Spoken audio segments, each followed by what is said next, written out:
neighboring Pittsford and their welcome nature.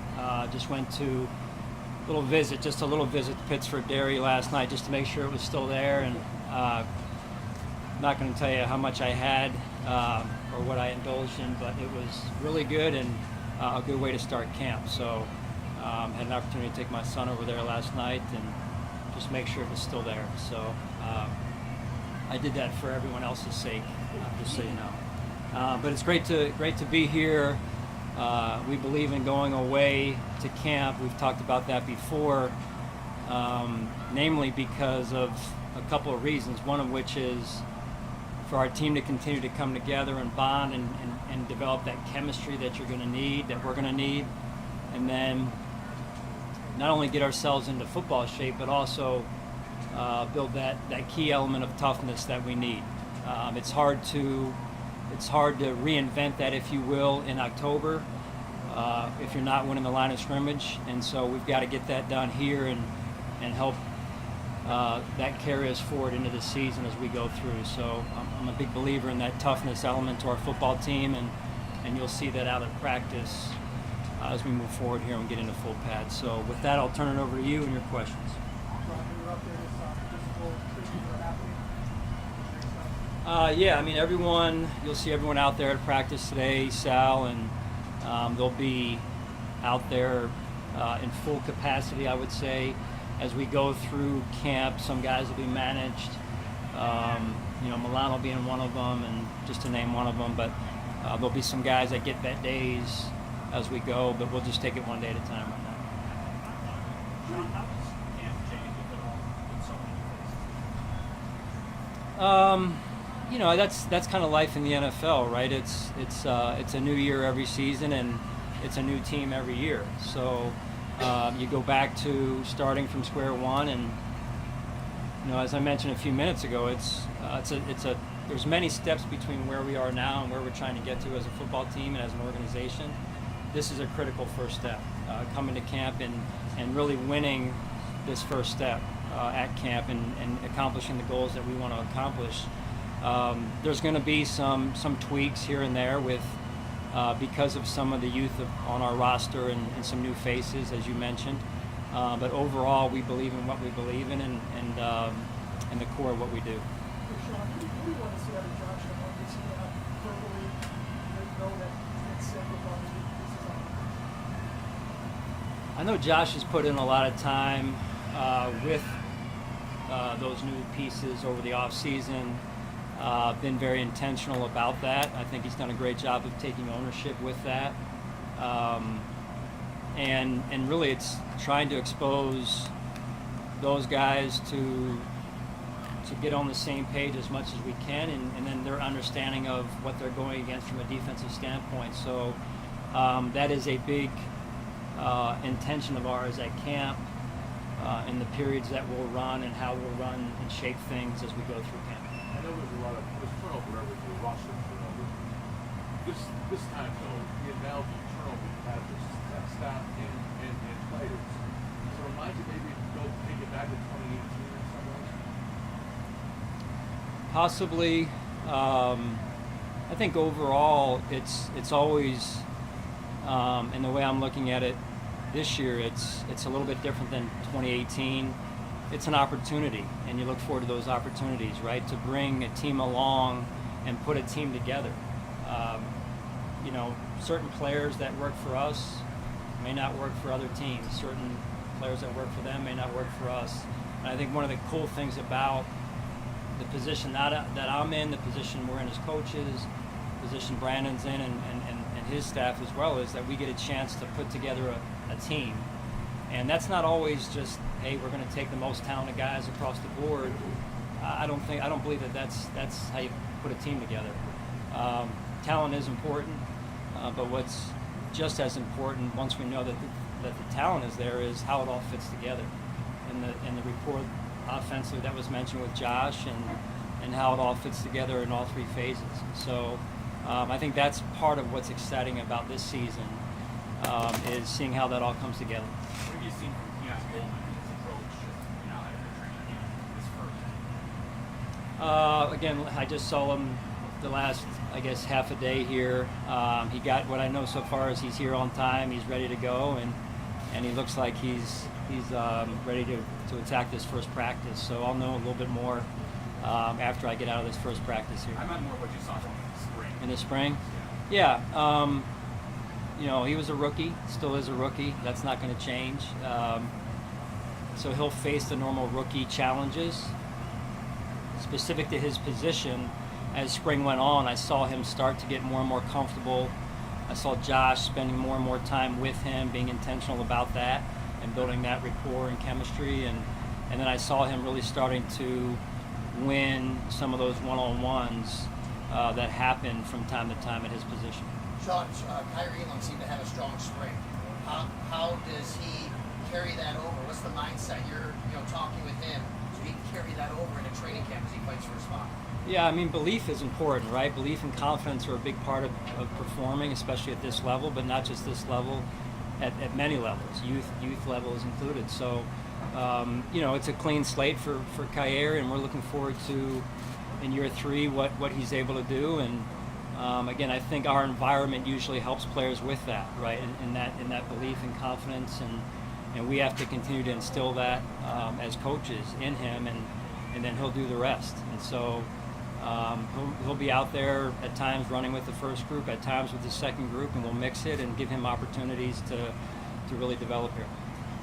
Sean, when you guys start practicing what kind of tempo do you want to practice kickoffs at? Yeah, that's a great question, especially with obviously the rule change. There's going to be times where we're going to need to go full speed. We're going to throw a lot into that. We did in the spring as much as we could, albeit in helmets only. So we're going to have to do as much kind of exploration as we can through practice, and then maybe throw some live in there as well. How long do the guys sort of grasp things during the spring in terms of the rules of it? Yeah, I mean, they were very attentive. And I would say not just the kickoff or the kickoff return team, but I would say the entire team grasping how that's going to change the game, or how that could change the game, I should say. So I think that's going to play a big part. The way it is right now, the way the rule reads right now and will play out, I think is going to play a big part in determining games. Sean, have you made a decision on play calling on defense yet? No. You'll see at practice. It's going to be a mix. Bobby will certainly have his fair share. I'll call it some. But getting that piece worked out, and I have a pretty good feel in my head for where I'm going with it. It just not really to want to publicize that right now, but I do believe whether it's Bobby, Joe, Smiley, that getting those, that's knocking the rust off for any coordinator, any play caller in camp, and we got to make sure we do that as well, just from some what we call call it periods. So. Sean, from what you saw from Coalition in the spring, a couple of metrics in that when you brought back Taylor Rapp, what does he have to do to kind of really enter that position pattern throughout training? Cole, you free?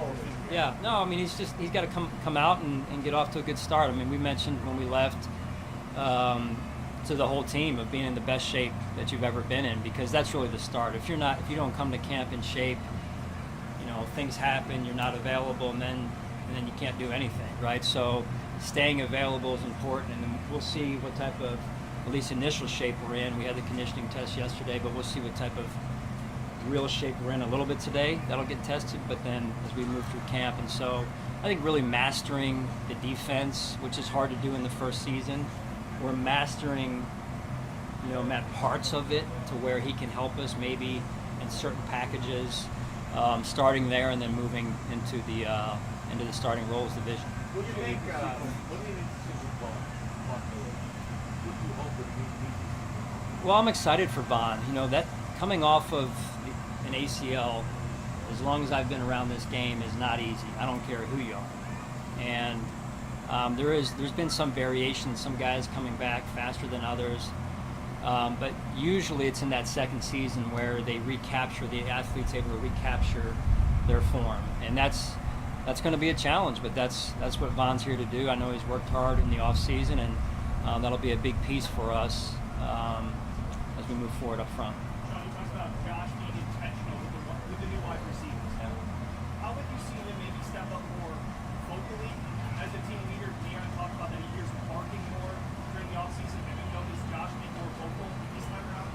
Yeah, I haven't noticed the barking piece. But yeah, Deion's great, right?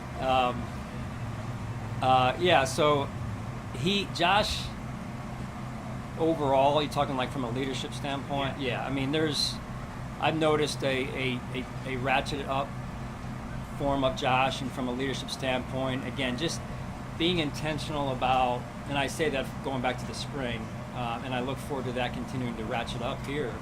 But going back to the spring, just being intentional about working with his core receivers, backs, tight ends, and hey, if something's not right, being proactive and saying, hey, listen, let's run that again, or I need to see that again, and we'll go do it during special teams period. He's coming over here with a guy or two, and I think that's a big piece of really getting our level of execution up to where it needs to be and as consistent as it needs to be. I think that safety is arguably the toughest position mentally to step into as a rookie. Other than quarterback? Yeah. I would say quarterback, middle linebacker, and safety. Probably, being indifferent of schemes or systems. I would say largely those are the main three that carry the most volume, the most responsibility. Sean, you mentioned getting back to square one at the start of the camp. Was that almost more difficult for you over the past few camps because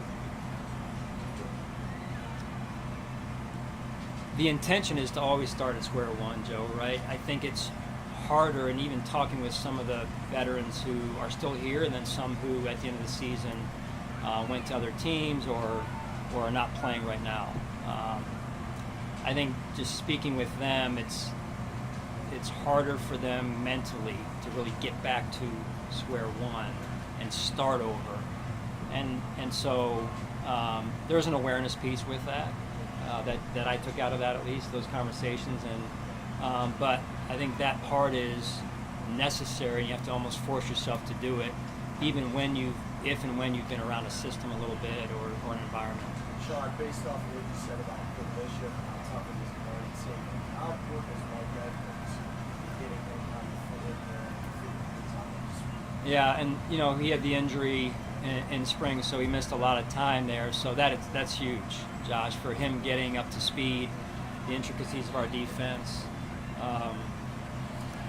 The intention was to have Mike out there with the first group through the spring, the duration of it, but he missed really most of the spring, if not all of it. So again, that'll be a chance for us this morning to look at Mike and see how he's doing. Sean, on the topic of defensive backs, how important will it be to draw on Bobby's experience having worked with the defensive backs at this time here, especially early in camp when you're still trying to figure things out in the second game?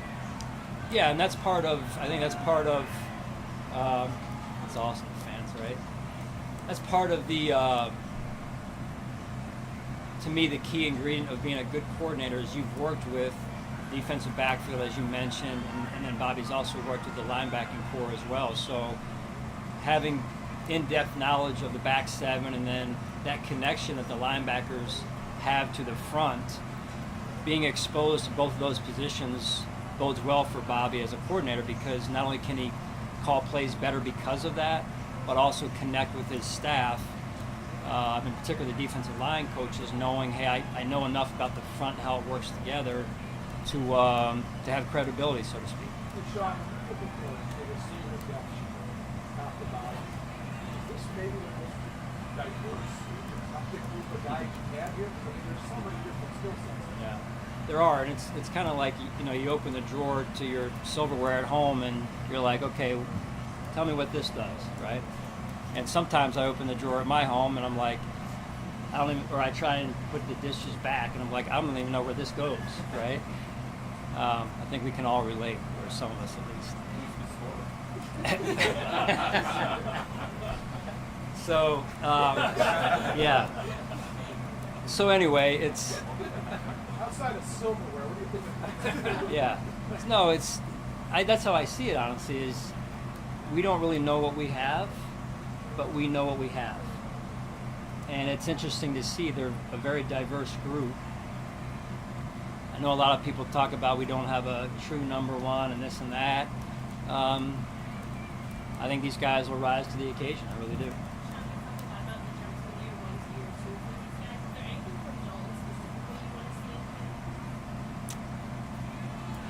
Dalton's been so good in so many ways. Right away, he's just a great person with a great disposition, and secondly, his connection with Josh, his understanding of our offense, his understanding of NFL defenses. He's gotten off to such a great start, and I know the way he handled this off season and the spring, and he didn't stop. I mean, just in terms of his hunger to grow and get better, and that's hard to find, right? Especially when you come off of a year like you had in year one, and now it's, hey, let's do our best to reset it and start again from step one. And looking forward to him really continuing to excel. Take two more, please. Going back to 2018, how much did you in that sense grow having had that experience and the experience of the past 6 years? Yeah, I think overall, just there's no substitution for experience, right? No substitute for experience in whatever you do, and I think if you're wired the right way, you're always learning, always growing, and then you're using something I learned this morning or something I learned in 2018, 2023, whatever it is to make myself better, to make our team better, and I think our players are wired the same way. Sean, you watched, obviously you know a lot of those films, Hard Knocks, off season, and what would you think about opening up the door to North Drive and getting that kind of access to be able to see kind of the inner workings? Yeah, I think it's great for the fans. I really do. I was flicking through some channels the other night when I was just kind of sitting in my living room waiting to go to camp, like the first day of school, and Hard Knocks was on. Now, it wasn't the most current version, but I think those are great inside looks for the fans at what goes on around NFL camps, inside the walls, inside the doors, and so if I were a fan, I'd appreciate those moments as well. Good. All right, guys, thank you. Keeper as a fan. So it's great for Brian and Joe. For Brian and Joe, it's perfect.